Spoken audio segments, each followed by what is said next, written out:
The massive station hung in the darkness of space like a jewel made of metal and light. It was older than most civilizations in the galaxy, built by hands that had turned to dust thousands of years ago. This was the Galactic Council Station, where the most powerful species in the universe gathered to make decisions that shaped the fate of billions. Ambassador Jinho Park stood in the waiting chamber, looking through the transparent wall at the stars beyond.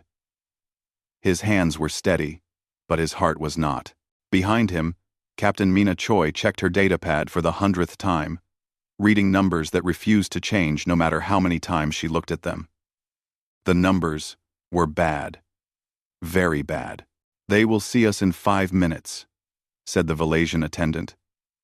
A creature that looked like flowing water, held in the shape of a person. Its voice was gentle, almost sad. "I wish you luck, Ambassador Park. You will need it." Jinho nodded.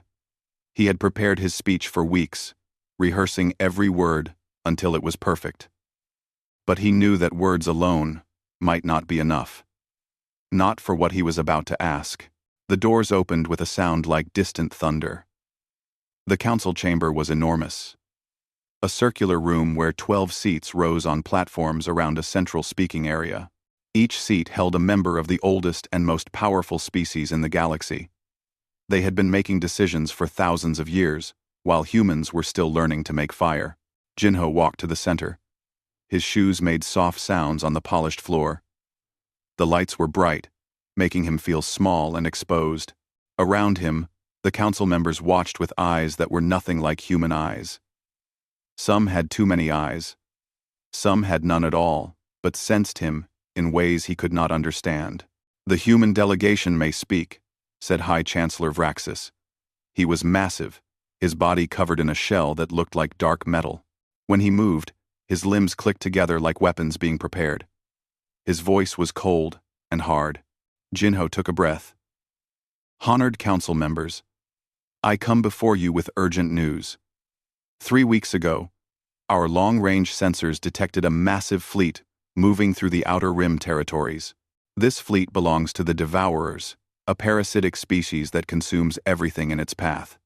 They have already destroyed 17 colony worlds." He activated his projector. Images filled the air above him, showing planets that had been green and alive, now reduced to bare rock. Cities that had held millions, now empty and silent. Ships that had tried to flee, torn apart, and scattered across the void. "The Devourer fleet numbers more than 3,000 bioships," Jinho continued. "They are heading directly toward human space. Current projections show they will reach our outer colonies in 6 weeks. Our homeworld, Earth, in 12 weeks. We have 240 warships.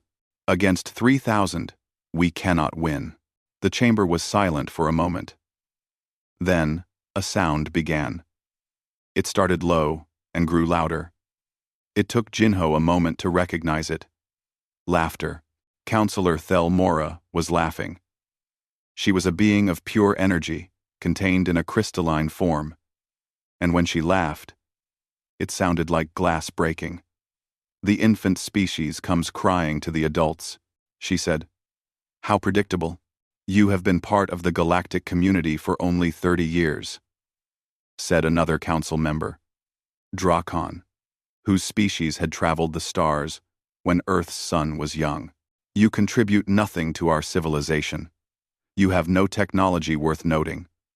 Your military is primitive, and now you ask us to risk our fleets for your survival?" Mina's hand tightened on her datapad so hard the screen cracked. Jinho did not look at her. He kept his eyes on the council. "We are asking for temporary aid," Jinho said, keeping his voice level, "and for permission to evacuate civilian populations to neutral zones until the threat passes.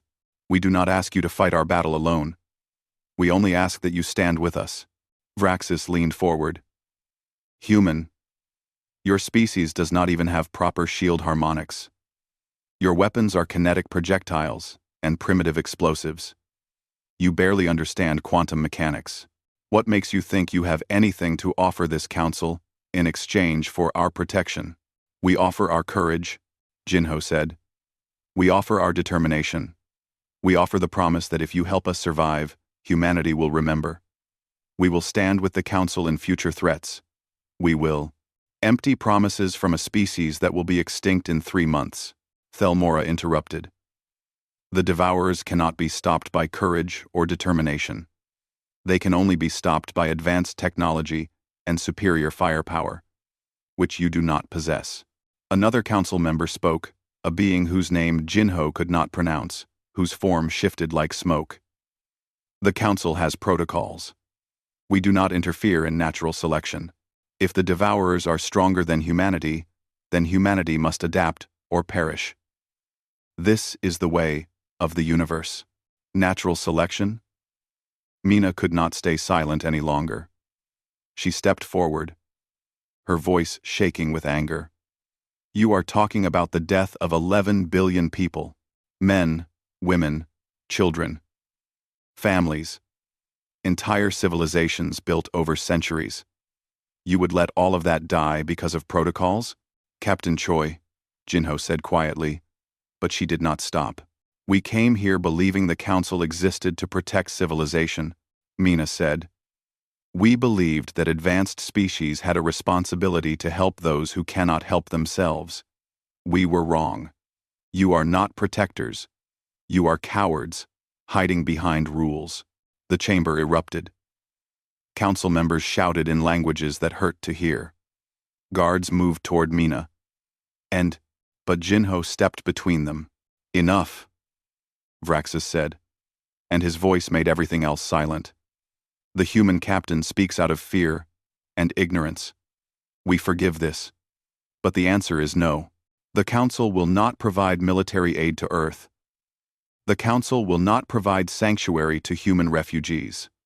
If humanity wishes to survive, it must find its own way. We wish to call for a vote, Jinho said, as is our right under Council law. Very well, Vraxis said.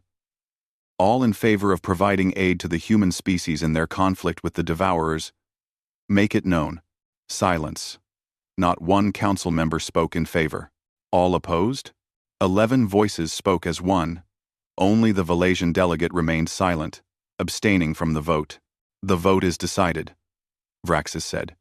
Humanity will receive no aid. This audience is concluded.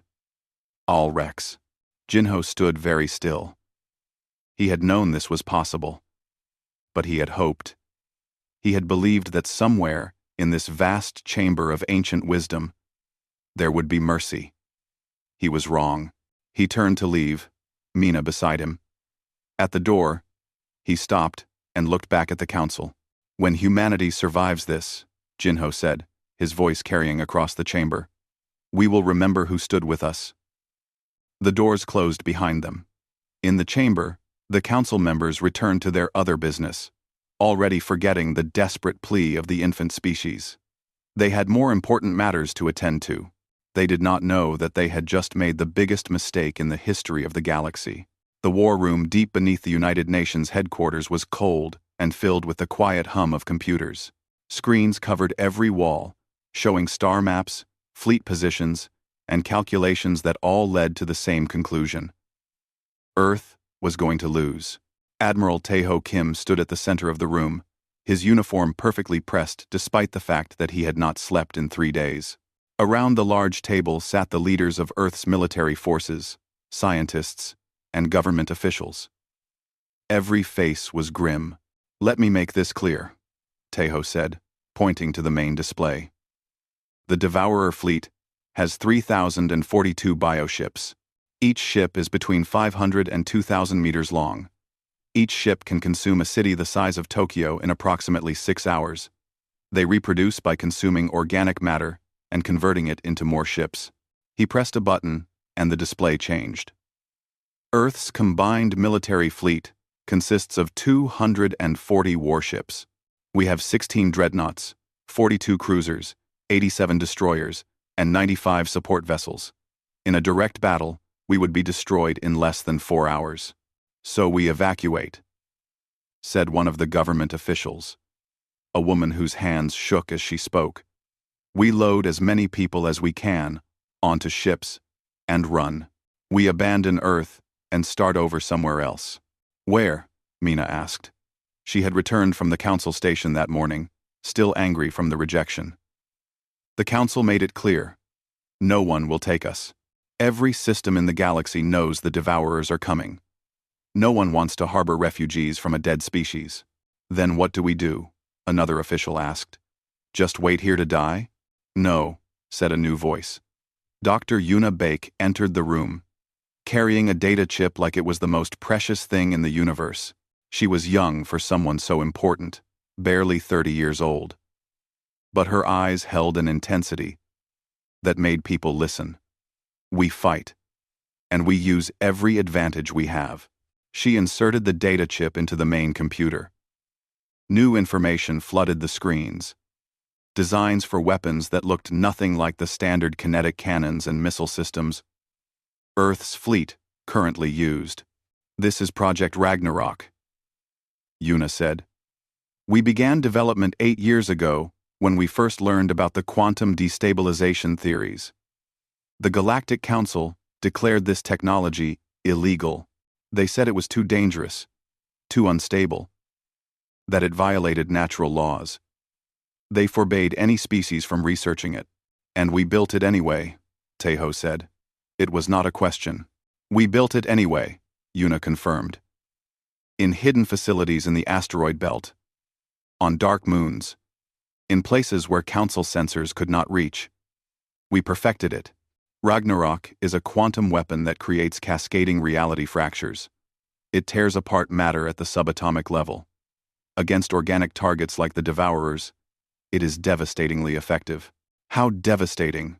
Asked Commander Donghyun Lee, head of Earth's Special Operations Forces. In our tests, a single Ragnarok device completely destroyed a target asteroid 3 kilometers wide in 0.7 seconds, Una said. The destruction spread through the asteroid's structure like a virus, breaking every molecular bond. Nothing remained. Not even dust. The room was silent as everyone absorbed this information. Why did the council ban this? Mina asked. Because it scares them, Una said simply. Quantum destabilization does not care about shields or armor or energy barriers. It goes through everything. A species with this weapon could threaten even the oldest council races. So, they made it illegal, and hoped no one would be desperate enough to build it anyway. How many do we have? Tejo asked. 16 full-scale devices, Una said. 1 for each dreadnought. But, she smiled. And it was not a kind smile. 3 days ago, we achieved a breakthrough. Engineer Hyunwoo Nam managed to miniaturize the technology. We can now produce smaller Ragnarok devices. Much smaller. Small enough to fit on a destroyer. Small enough to fit on a civilian transport ship. Tejo's eyes widened. How many can you produce in 6 weeks? If we convert every factory on Earth and Mars to production? If we strip resources from non-essential systems? If we work every scientist and engineer around the clock? Unquote. Una calculated quickly. Approximately 2,000 units. 2,000 weapons, Tejo said slowly, against 3,000 ships. Better odds than 240 ships, Donghyun said. But we still need a strategy. We cannot fight them head-on, even with these weapons. No, Tejo agreed. We cannot fight them like the Council would fight them. We need to fight them like humans. We use tactics the Devourers have never seen before, because they have only ever fought Council species. And Council species fight with honor and rules, and predictable patterns. He began working on the star map, moving ship positions like pieces on a game board. We divide our fleet into wolf packs. Small groups of ships that strike fast and disappear. We use guerrilla warfare, hit-and-run attacks. We make them afraid. We make them paranoid. We make them waste resources, hunting ghosts. What about the colonies? Someone asked. The Devourers will reach our outer colonies first. We cannot evacuate everyone in time. We do not evacuate everyone, Donghyun said, understanding Tejo's plan. We evacuate some. enough to make it look real. But we leave volunteers behind. Special forces. People willing to stay and fight. We turn the colonies into traps, Colonel Sujihan said. She was Dongyun's best officer, a woman who had survived 3 impossible missions, and smiled while doing it. We rig entire cities with explosives. When the Devourers land to consume the planet, we destroy them. We make every world they touch cost them dearly. That is insane, said one of the officials. You are talking about destroying our own cities. They are already lost, Suji said coldly. Better to destroy them ourselves and take the enemy with them than let the Devourers consume everything and grow stronger. Taeho nodded. The evacuation ships will not run away. They will go to staging areas. We will arm every civilian transport with Ragnarok devices, every cargo hauler, every passenger liner, every small ship that can fly. We turn our entire civilian fleet into a militia.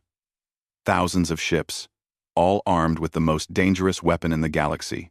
The Council will never allow this, an official said. If they learn we have quantum weapons. The Council left us to die, Mina interrupted. The Council does not get a vote anymore. We do what we must to survive. Yuna pulled up more designs on the screen. We also need to address our tactical disadvantage. The Devourers have a hive mind. They share information instantly across their entire fleet. They adapt quickly to threats. Ragnarok will surprise them once, maybe twice. Then they will adjust their tactics. So we keep surprising them, Taeho said. We do things that make no sense. We break every rule of space combat. We ram them. We teleport at 0 distance. We use weapons that should not work. We make them think humans are insane. They would not be wrong, Dongyun muttered, but he was smiling. Over the next 3 days, Earth transformed. Factories that built cars and computers retooled to build weapons. Scientists who studied medicine and physics were pulled into weapon development. Every person on the planet knew what was coming. Every person knew the odds. But humanity had faced extinction before. In the ancient days, when they were just small tribes fighting against a hostile world, they had survived then. They would survive now. Sang-Hoon Woo was a cargo ship captain, a simple man who had spent 20 years hauling goods between Earth and Mars. He had a wife and 2 children. He had a small apartment with a view of the ocean. He had a life that was quiet and happy. When the call went out for volunteer militia, he did not hesitate. They gave him a Ragnarok device for his ship. They gave him basic tactical training. They told him he would probably die. He signed the papers anyway. Why? His wife asked, tears in her eyes. Why do you have to go? Because someone has to, Sung-Hoon said simply. Because if people like me do not stand up, then who will? Across Earth and all her colonies, millions of others asked the same question. And millions gave the same answer. Someone has to stand up. Someone has to fight. 6 weeks later, the Devourer Armada entered human space. Long-range sensors picked them up at the edge of the system. 3,000 ships, vast and terrible, moving like a swarm of locusts. Earth did not run. Earth did not hide. Earth went completely dark. Every station, every ship, every outpost shut down their communications and waited in silence. The Devourers moved deeper into human territory, expecting to find fear and chaos. Instead, they found silence and darkness. It made them cautious. It made them slow down, and that was exactly what humanity wanted. News traveled fast in the galaxy, even news about species that were about to die. The Devourer invasion of human space became a topic of discussion in 1,000 different worlds. Most saw it as a tragedy, but an inevitable one. The humans were young and weak. Nature would take its course. On the Galactic Council station, Counselor Thelmora watched the initial reports with cold interest. The Devourers had entered the outer rim of human territory 12 days ago. According to standard calculations, The human military should have been overwhelmed by now. Earth should be sending desperate evacuation signals. Instead, there was only silence. Strange, Thelmora said to her assistant. Why have we received no communications from Earth? Their communications arrays appear to be shut down, the assistant replied. All of them. Every human station, every ship, every colony, has gone dark. Fear, Thelmora decided. They know they cannot win, so they hide like children afraid of the dark. But High Chancellor Vraxis was not so sure. He had lived for 3,000 years and had seen many species face extinction. Fear made them loud, not silent. Fear made them beg and plead and scream for help until the very end. This silence felt different. It felt deliberate. Send surveillance drones, Vraxis ordered. I want to know what is happening in human space. The drones were deployed. Small, automated ships that could observe from a safe distance. They reached the outer edges of human territory and began recording. What they found confused everyone who watched. The Devourer fleet had slowed to a crawl. The massive bioships that normally consumed planets in hours were moving cautiously, scanning every asteroid, every moon, every dark corner of space.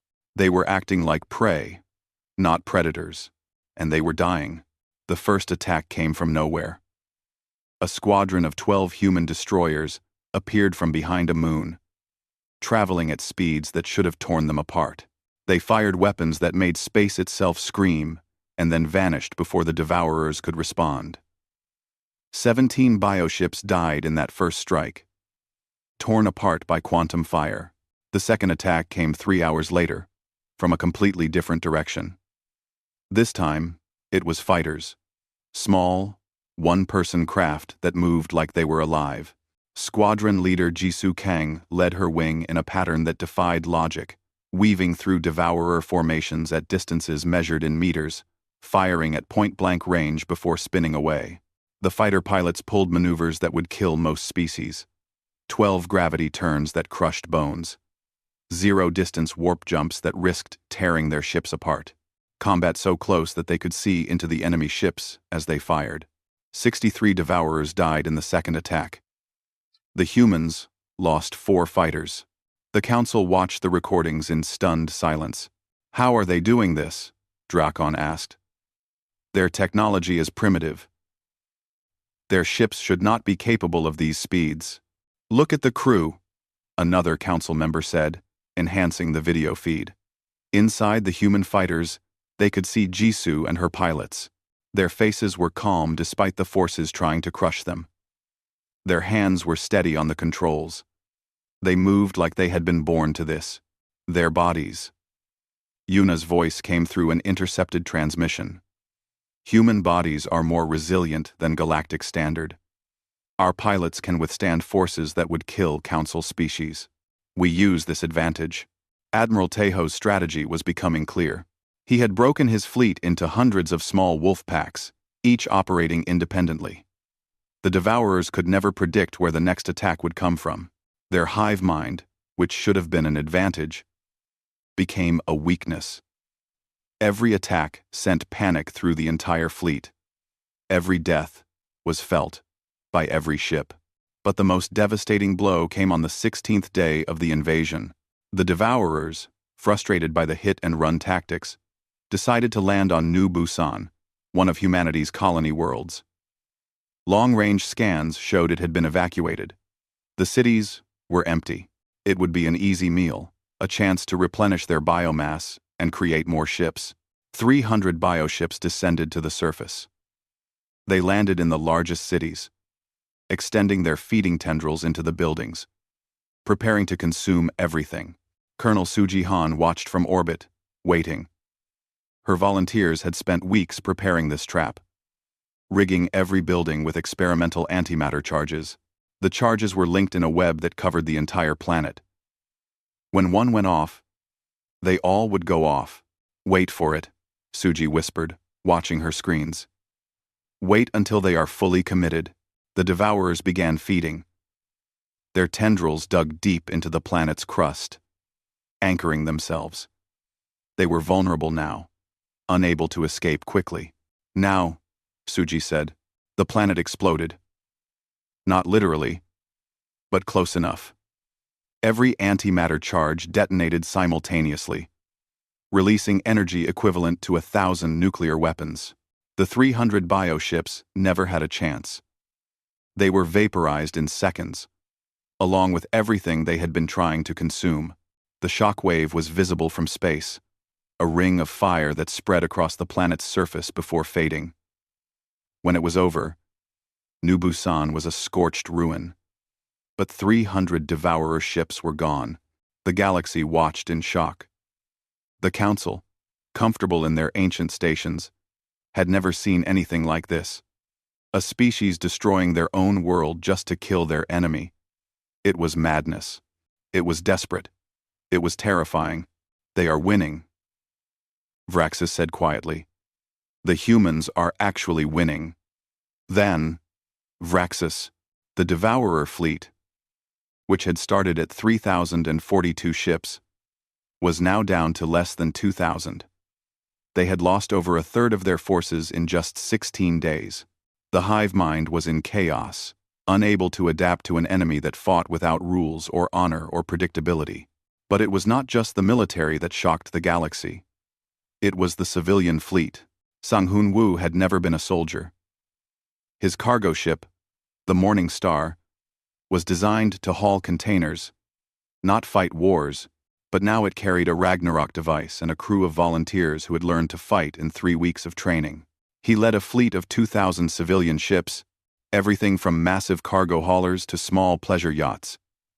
None of them were warships. All of them were deadly. They struck at the Devourer supply lines, hitting the bioships that carried resources and genetic material. They destroyed communication nodes, isolated Devourer groups from the hive mind, and vanished before the enemy could respond. It was the largest guerrilla campaign in galactic history, thousands of defenseless transports acting as a coordinated military force. This is Morning Star to all militia ships, Sang-hoon said over the open channel. We have located a supply convoy at coordinates 773. 15 ships. Lightly defended. Who wants to join the party? 300 civilian ships answered the call. They jumped into the system together. A chaotic swarm of different ships, all moving in different directions. The Devourers tried to target them but could not decide which ship to shoot first. The militia fired their Ragnarok devices, and 15 more bioships died. Good work, everyone, Sang-hoon said. Now, scatter. Meet at the next coordinates in 6 hours. The militia vanished, leaving the Devourers confused and angry. On the council station, Thelmora watched another recording of a militia attack. This should not be possible, she said. Civilian ships do not fight. Traders and cargo captains are not warriors. Human traders and cargo captains are, Vraxis said. We failed to understand what humanity is. We thought they were weak because they were young. We thought they were primitive because their technology was not as advanced as ours. We were wrong. More reports came in. The Devourers had attempted to create a forward base in the asteroid belt, but were ambushed by Commander Donghyun's special forces. The Devourers tried to adapt their tactics to counter the Wolfpack attacks, but Taeho changed his strategy before they could respond. The Devourers attempted to rush toward Earth itself, hoping to end the war quickly, but ran into a defensive grid of mines and automated weapons platforms that Hyunwoo had designed specifically to counter their hive mind coordination. Every plan the Devourers made failed. Every attack cost them more ships. The invasion that should have been over in weeks had stalled completely. For the first time in their species' existence, the Devourers considered retreat. But before they could, humanity struck again. Mina Choi led her carrier group in a daring assault on the Devourer fleet's eastern flank. Her ships jumped in at close range, launched every fighter they had, fired every weapon, and jumped out before the Devourers could organize a response. It was called a charge and scatter tactic. something that violated every council rule of engagement. It worked perfectly. 214 devourers died. The galaxy stopped underestimating humanity. News networks across 1,000 worlds broadcast the battle footage. Species that had never heard of Earth suddenly knew their name. Children on distant planets played games where they pretended to be human fighter pilots. Military academies began studying human tactics, trying to understand how a species so young had developed such effective warfare strategies. On Earth, nobody celebrated. The war was not over. The Devourers still had over 1,700 ships. Humanity had lost 103 warships and millions of people. Every victory came with a cost, but they were still fighting. They were still standing, and the galaxy was watching. The Devourer hive mind made a decision. After 6 weeks of losses, after watching their invasion force cut in half by a species that should have been easy prey, they would commit everything to one final assault. No more caution, no more attempting to adapt to human tactics. They would simply overwhelm Earth with pure numbers and speed. Every remaining bioship, 1,700 vessels of death and hunger, gathered at the edge of human space. They formed a wall of organic matter and killing intent that stretched across the void. This time they would not stop. They would not slow down. They would reach Earth and consume it in a matter of hours. In the war room beneath the United Nations headquarters, alarms screamed. Admiral Tejo watched the screens as the Devourer fleet began moving. All of them. Together. Straight toward Earth. Estimated time until they reach us? Tejo asked. 47 hours at their current speed, an officer replied. Tejo nodded slowly. They had expected this. The guerrilla tactics had worked better than anyone hoped, but they always knew it would eventually come down to a final battle. The Devourers would get desperate. They would throw everything at Earth in one last attempt to win. Send the message to Ambassador Jinho, Tejo said. It is time. Jinho was already prepared. He stood in the communications center, dressed in his formal ambassador uniform. Behind him, the Earth hung in space, blue and green and beautiful. He activated the transmission, broadcasting on all galactic channels. Every world in the galaxy would receive this message. Every species would hear his words. And most importantly, the Galactic Council would hear. This is Ambassador Jinho Park of Earth, he said, his voice calm and clear. 6 weeks ago, humanity came before the Galactic Council and asked for help. We explained that the Devourers were coming to destroy us. We showed evidence of their power. We pleaded for aid, or at least for sanctuary for our civilians. He paused, letting his words sink in across 1,000 worlds. The Council voted against us.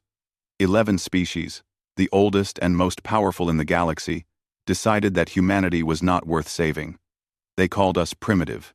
They called us weak. They laughed at our fear. They told us to handle our extinction alone. Another pause. On the council station, Vraxis and Thelmora watched the broadcast with growing unease. So we did, Jinho continued. For 6 weeks, humanity has fought the Devourers without any help from the galaxy. We have lost 103 warships and over 2 million people. We have destroyed our own colonies to kill our enemy. We have turned our civilian population into a military force.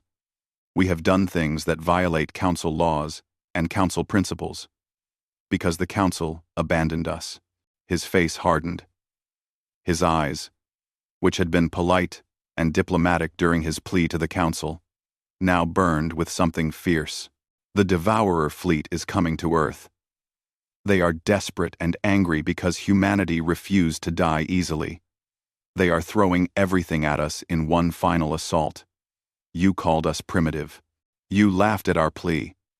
Now watch what humans do when you leave us no choice. The transmission ended.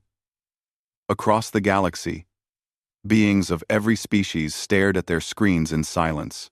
In the war room, Dr. Yuna Beck activated the Ragnarok protocol. This was the full system, not the individual devices that human ships had been using. This was what they had built in secret over 8 years, what the Council had forbidden, what humanity had perfected while the galaxy ignored them.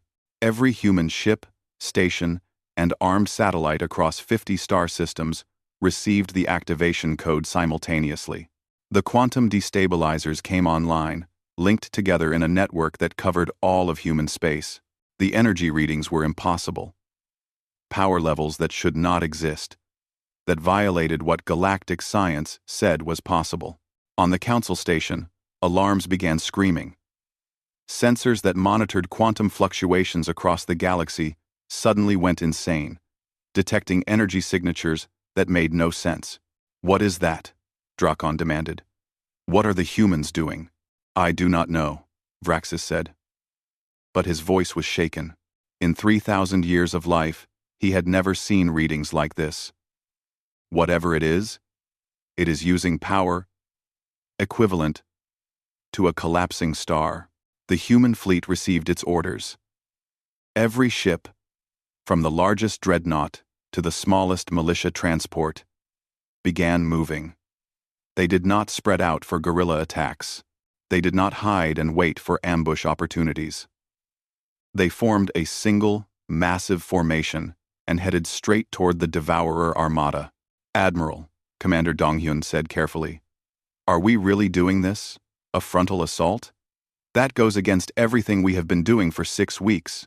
"Yes," Taeho said simply. "The Devourers expect us to run. They expect hit-and-run attacks.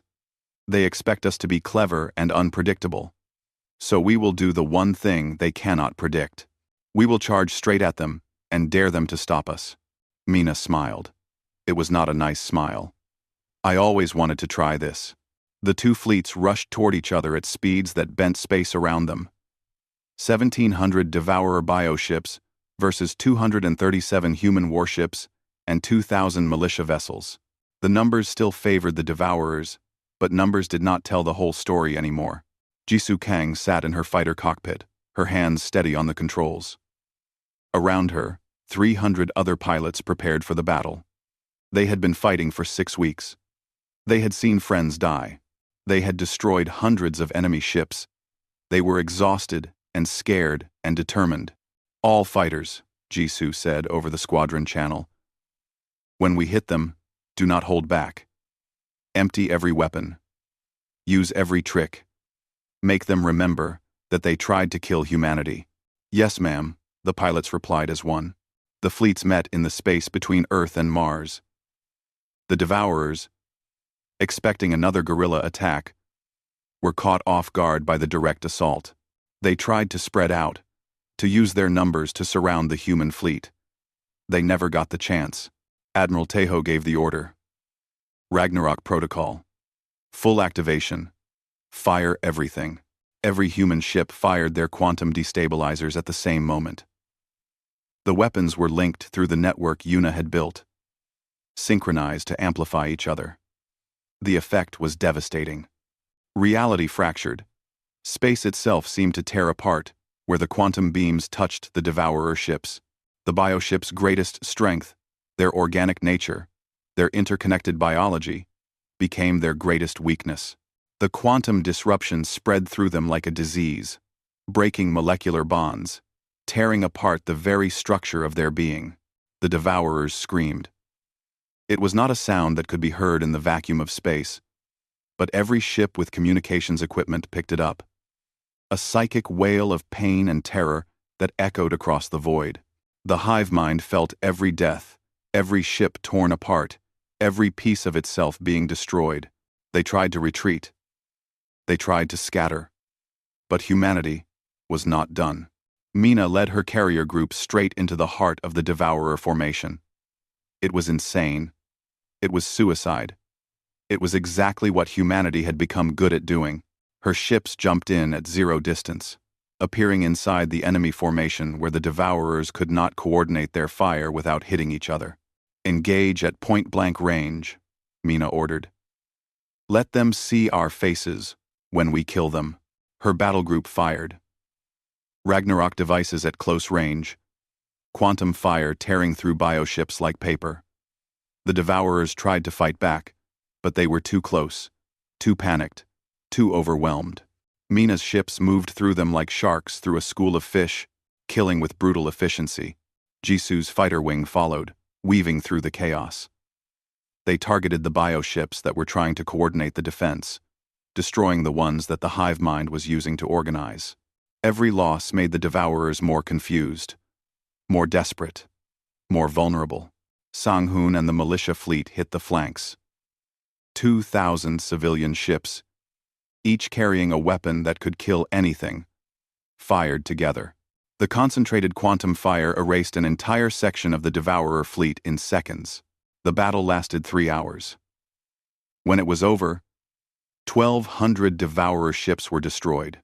The survivors tried to flee, jumping to faster-than-light speed in random directions, just trying to escape. The hive mind was in pieces, unable to coordinate, screaming in pain and fear. But Mina was not finished.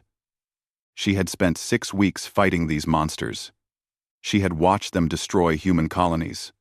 She had seen good people die trying to stop them. She was not going to let them escape. All ships, she said coldly. Pursuit course. Hunt them down. Every single one. The human fleet split into wolf packs again, chasing the fleeing Devourers across human space. It took another week. But they found every ship, every bioship that had dared to invade human territory was destroyed. Not one escaped. In the end, humanity had destroyed 3,042 Devourer ships. Not a single Devourer survived. The species that had consumed 17 colony worlds, that had been considered unstoppable, was extinct. The cost to humanity was heavy. 127 warships lost. 2.4 million people dead. 3 colonies completely destroyed. The economic damage would take decades to repair. But humanity had won. Against impossible odds, with no help from anyone, they had defeated an enemy that should have killed them. They had stood up when the galaxy told them to lie down and die. And every species in the galaxy had watched it happen. 3 months after the last Devourer ship was destroyed, Ambassador Jinho Park returned to the Galactic Council station. His ship docked at the same port where he had arrived months earlier, desperate and pleading for help. But Jinho was not the same man who had left this place. His eyes were harder now. His shoulders carried the weight of 2 million dead. The station had not changed. It was still ancient and magnificent, a monument to the power of the species who ruled the galaxy. But it felt different now.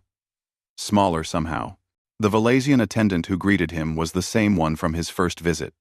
Ambassador Park, it said, its water form shifting with what might have been emotion. High Chancellor Vraxis wishes to express his congratulations on humanity's victory, and to discuss how the Council might assist with rebuilding efforts. How generous, Jinho said without warmth. Tell the Chancellor I will see him in the Council chamber in 1 hour. The attendant hesitated. The Council wishes to meet with you privately first, to discuss. 1 hour, Jinho repeated. In the Council chamber, with every member present and all communications channels open to the public. This meeting will not be private. He walked past the attendant before it could respond. Behind him, Captain Mina Choi and a squad of human marines followed. They were not armed, but they moved with the confidence of soldiers who had fought the worst the galaxy could throw at them and won. 1 hour later, Jinho stood once again in the center of the council chamber. The 12 council members sat on their elevated platforms, looking down at him just as they had before. But the atmosphere was completely different. No one was laughing now. High Chancellor Vraxis began to speak, his voice carefully respectful. Ambassador Park, on behalf of the Galactic Council, I wish to offer our congratulations on humanity's remarkable victory over the Devourers. Your species showed courage and determination that exceeded all expectations. The Council would like to discuss how we might assist Earth in recovering from this conflict. We can offer resources, technology, medical aid. No, Jinho said simply.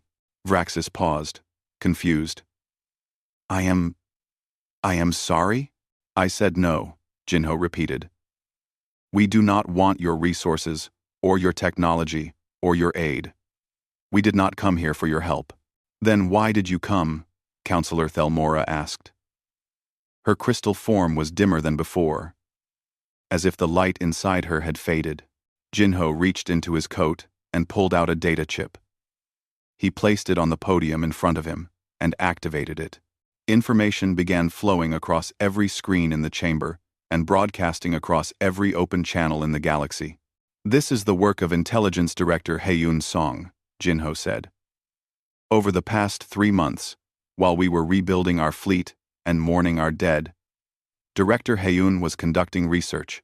She analyzed council records going back 100 years. She found something interesting. The screens showed file after file of petitions and pleas from various species. Requests for help, for intervention, for protection from threats they could not handle alone. In the last century, Jinho continued, 47 species came before this council, asking for aid. 47 civilizations facing extinction, invasion, or disaster. Do you know how many of those requests the council approved? Silence. 3, Jinho said. 3 out of 47. The other 44 species were told the same thing we were told. That the council does not interfere. That they must handle their own problems.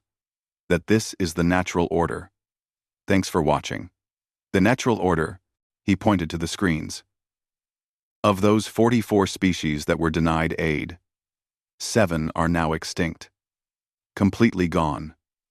Their worlds are empty. Their cultures are destroyed. Billions of people died because the council decided they were not worth helping. Those were complex situations, Draken said defensively. The council cannot involve itself in every local conflict or natural disaster. We have protocols. Protocols, Jinho interrupted, and his voice was cold as ice. Protocols that let civilizations die. Protocols that protect nothing but your own comfort and power. You sit here in your ancient station, making decisions about who deserves to live and who deserves to die, and you call it order. But it is not order, it is cowardice. The council chamber erupted in protests. Council members shouted in their various languages, demanding respect, invoking their authority, threatening consequences for Jinho's insolence. He waited until they were quiet again. Earth will no longer abide by your rules, Jinho said clearly. We are formally announcing the creation of the Terran Coalition, an alliance of any species that wishes to join, dedicated to one principle. When a civilization faces extinction and calls for help, we will answer. He pressed another button. The screens changed to show a list of names, species names. 41 civilizations have already agreed to join the Terran Coalition, Jinho said. Young species mostly. Ones that the council has ignored or dismissed. We are pooling our resources, our technology, our military forces, and we are doing something else. Another screen appeared, showing the designs for Ragnarok weapons.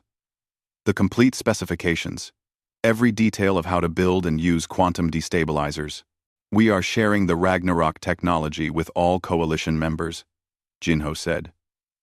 The weapon the council banned because it scared you.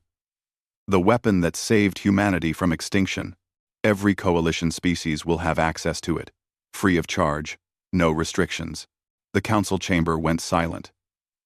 This was their worst nightmare. The technology they had tried to suppress was now being freely distributed. Species they considered primitive would have access to weapons that could threaten even the oldest races. You cannot do this, Vraxis said, and for the first time, his voice held fear. Quantum destabilizers in the hands of undeveloped species could destabilize the entire galaxy. There could be wars, chaos. You could doom us all. Could, Jinho agreed. Or it could mean that the next time a young species faces extinction, they will have a fighting chance. The next time the Devourers, or something like them, appears, civilizations will not have to come begging to a council that does not care. They will be able to defend themselves. The council will not allow this, Thelmora said. We will use sanctions. We will cut off trade. We will do what? Mina asked, speaking for the first time. She stepped forward to stand beside Jinho. Invade us? Try it. You saw what we did to the Devourers. You saw us destroy 3,000 ships with a fleet that should not have lasted a day. You think your military is better than theirs? The truth was, no one knew. The Council had not fought a real war in thousands of years. They maintained their power through politics and economics, not military might. The idea of going to war with humanity, with a species that had just proven itself capable of impossible victories, terrified them. Earth is no longer under Council jurisdiction, Jinho said. The Terran Coalition operates outside your laws. Any species that joins us is free from your protocols and your bureaucracy. If they need help, they ask the Coalition, not you. If they face threats, we respond together. He turned to leave, then paused and looked back at the Council. You had one job, Jinho said quietly. One purpose. To protect civilizations from threats they could not handle alone. To stand with the weak against the strong. To make sure that when someone asked for help, they would receive it. You failed. You sat in your comfortable seats and let people die because it was easier than acting. His voice hardened. Humanity stood up. When you abandoned us. When you laughed at our fear. When you told us to handle our extinction alone. We stood up and fought. We lost millions of people. We destroyed our own worlds. We did terrible things because we had no choice. And we won. He looked at each council member in turn. The next species that comes before you, desperate and afraid, will not be alone, because humanity is listening now. The Terran Coalition is listening, and we will stand up, not just for ourselves, but for anyone who needs us. The Earth delegation walked out of the council chamber. Behind them, the oldest and most powerful species in the galaxy sat in stunned silence, realizing that the order they had maintained for millennia was crumbling. Within 6 months, the Terran Coalition grew to 47 member species. Young civilizations that had been ignored or dismissed by the Council found hope in humanity's example. They brought their own strengths, their own technologies, their own determination to help each other survive. The Council tried to maintain its authority, but its power was broken. Species began ignoring Council sanctions. Trade routes shifted to favor Coalition members. Even some of the older Council races quietly began negotiations with the Terran Coalition, recognizing that the galaxy had changed. On Mars, in the new military academy, built to train the next generation of Earth's defenders, Colonel Suji Han stood before a class of young cadets. They came from Earth and her colonies, from Coalition worlds, from species the Council had once called primitive. You are here, Suji said, because your worlds understand what humanity learned. That when the strong refuse to protect the weak, they are not strong. They are just cowards with better weapons. That when someone asks for help, you answer. That when extinction comes knocking, you stand up and fight. She looked at the young faces watching her, human and alien alike, all determined to be better than the generation that came before. The galaxy is not fair, Suji continued. The universe does not care if you live or die. But we care. The Terran Coalition cares. When you graduate from this academy, you will go out into the stars with one mission: to make sure that no one ever has to face extinction alone. To make sure that when someone needs help, they will receive it. She smiled, remembering the battle, remembering the victory, remembering the cost. Humanity stood up when the galaxy told us to die, Suji said. Now, we teach others to stand up too. Not just for themselves, but for everyone who needs them. That is the legacy of what we did. That is why 2 million people died. So that no one else would have to. Have to. The cadets stood and saluted. Humans, Valasians, and a dozen other species, all united in a simple idea: that someone has to stand up, and that someone can be them. The Galactic Council continued to exist, but its golden age was over. The galaxy had changed. Humanity had changed it, and nothing would ever be the same again. On Earth, in a small apartment overlooking the ocean, Sang-Hoon Woo sat with his wife and children. His cargo ship had survived the war. He had survived the war. He was one of the lucky ones. "Papa," his daughter asked, "why did you go fight? You are just a cargo captain." Sang-Hoon smiled and pulled her close. "Because someone had to," he said simply. "Because if people like me do not stand up, then who will?" It was the same answer he had given months ago, before the war. But now it meant something more. Now it was the answer that defined humanity and the coalition they had built. Someone has to stand up. Someone has to fight. Someone has to care. And humanity, against all expectations, against the mockery of the most powerful beings in the galaxy, had proven that sometimes someone is enough.